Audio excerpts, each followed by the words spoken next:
आज रविवार 22 जून को बीदर के पत्रिका भवन में बीजेपी द्वारा एक प्रेस मीट आयोजित की गई, जिसमें पूर्व केंद्रीय मंत्री भगवंत खुबा के अलावा बीजेपी के जिला अध्यक्ष सोमनाथ पाटिल ने संबोधित किया। भगवंत खुबा ने कहा कि बीदर जिला सहकारी केंद्रीय बैंक से किसानों को ऋण सुविधा नहीं मिल रही है। पूर्व केंद्रीय मंत्री भगवंत खुबा ने दावा किया कि किसान संघर्ष कर रहे हैं और गरीबी के भंवर से फंस गए हैं। उन्होंने कहा कि जब मैं मंत्री था तो मैंने जिले में फसल बीमा मुआवजे में 600 करोड़ रुपए लाए थे, लेकिन 2023-24 में 2,01,000 लोगों ने पंजीकरण कराया और केवल 12.60 करोड़ रुपए दिए गए। पड़ोसी कलबुर्गी जिले में 2,04,000 लोगों ने पंजीकरण कराया और फसल बीमा मुआवजे में 656 करोड़ रुपए दिए गए। यह जिले के प्रभारी मंत्री के लिए शर्म की बात है। जिले में एक असली कंपनी है, ईश्वर खंडरे, अमर खंडरे और सागर खंडरे इसके सदस्य है। भाजपा जिला अध्यक्ष सोमनाथ पाटिल ने कहा कि 25 जून को आपातकाल की 50वीं वर्षगांठ के उपलक्ष्य में मयूर क्रॉस के पास काला दिवस कार्यक्रम का आयोजन किया गया है। इस अवसर पर राजशेखर नागमूर्ति, ज्ञानेश्वर पाटिल, श्रीनिवास चौधरी, बसवराज पवार, शशधर हुसरली आदि प्रमुख लोग उपस्थित थे। केपी न्यूज के कैमरामैन पपुराज का कवरेज। देश विदेश और स्थानीय समाचारों के लिए चैनल को लाइक, शेयर और सब्सक्राइब करना ना भूले।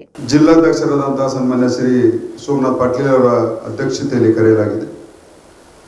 ವೇದಿಕೆ ಮೇಲೆ ಉಪಸ್ಥಿತರಿರುವಂತಹ ಬಸವರಾಜ ಪವಾರ್ ಅವರೇ, ರಾಜಶೇಖರ್ ನಾಗಮೂರ್ತಿ ಅವರೇ, ज्ञानेश्वर पाटिल ಅವರೇ, ಚೌಧರಿ ಅವರೇ ಹಾಗೂ ಮಾಧ್ಯಮದ ಮಿತ್ರರೇ, ಜಿಲ್ಲೆಯ ಜನತೆ ಅದು ಮಠಾಧೀಶರಾಗಿರಬಹುದು,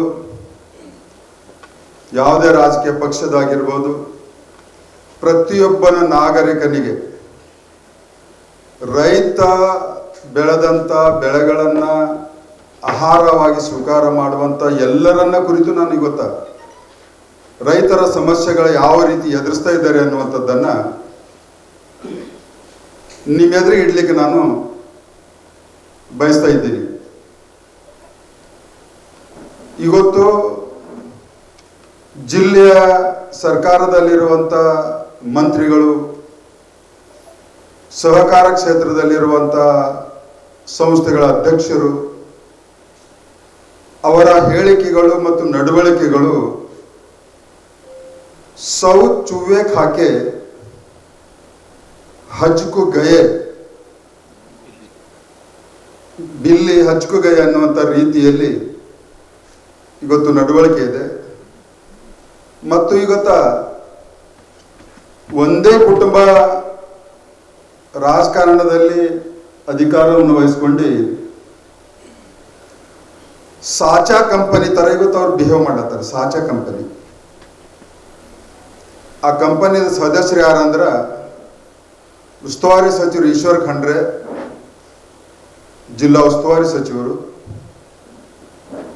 MGSSK ಮತ್ತು DCC ಬ್ಯಾಂಕಿನ ಅಧ್ಯಕ್ಷರಾದಂತಹ ಅವರ ಸ್ವಂತ ಸಹೋದರ ಅಮರ್ ಖಂಡ್ರೆ,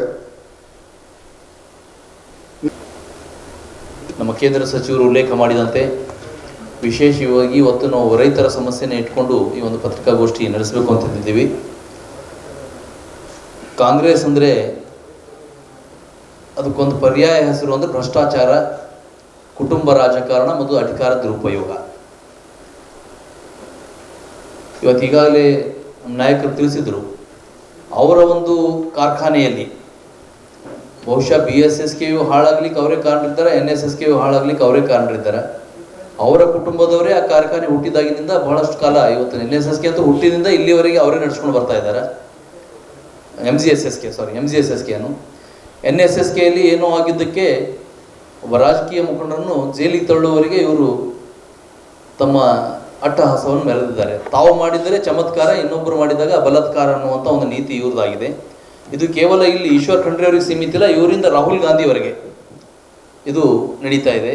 ಇವತ್ತು ಜಿಲ್ಲೆಯಲ್ಲಿ ಯಾವುದಾದ್ರೂ ಕಾರ್ಯಕರ್ತ ಒಂದು ಹೋರಾಟ ಮಾಡಿದರೆ ಅವ್ರ ವಿರುದ್ಧ ಒಬ್ಬರಲ್ಲ ಒಂದು 50 ಜನರ ಮೇಲೆ ಅಧಿಕಾರ ದುರುಪಯೋಗ ಮಾಡಿಕೊಂಡು ಕೇಸ್ ಹಾಕಿಸುವಂಥ ಪ್ರವೃತ್ತಿ ಇವ್ರ ಹತ್ರ ನಡೀತಾ ಇದೆ। ಮೊನ್ನೆ ಒಂದು ಕಮಲ್ನಗರದಲ್ಲಿ ನಡೆದಂಥ ಒಂದು ಘಟನೆಯ ಉದಾಹರಣೆ। ಇವತ್ತು ಗೋ ಹತ್ಯೆ ಮಾಡಬಾರ್ದು ಅಂತ ಎಲ್ಲ ಕಡೆ ಇದೆ। ಇದ್ರ ಬಗ್ಗೆ ಎಲ್ಲ ಕಡೆ ನಾವು ಹಿಂದೂ ರಾಷ್ಟ್ರ, ಇಲ್ಲಿ ಗೋಮಾತೆಗೆ ರಕ್ಷಣೆ ಸಿಗಲಿಲ್ಲ ಅಂತ ಎಲ್ಲಿ ಸಿಗುತ್ತೆ? ಅಲ್ಲಿ ಕೆಲವೊಂದು ಯುವಕರು ಗೋ ಹತ್ಯೆ ಮಾಡಿದ್ದಕ್ಕೆ ಒಂದು ಟೈರ್ ಸುಟ್ಟಿದ್ದಕ್ಕೆ ಇವತ್ತು FIR ಮಾಡೋದು ಎಷ್ಟು ಜನರ ಮೇಲೆ ಅಂತಂದ್ರೆ 50 ಜನ ಯುವಕರ ಮೇಲೆ FIR ಮಾಡಿದ್ದಾರೆ।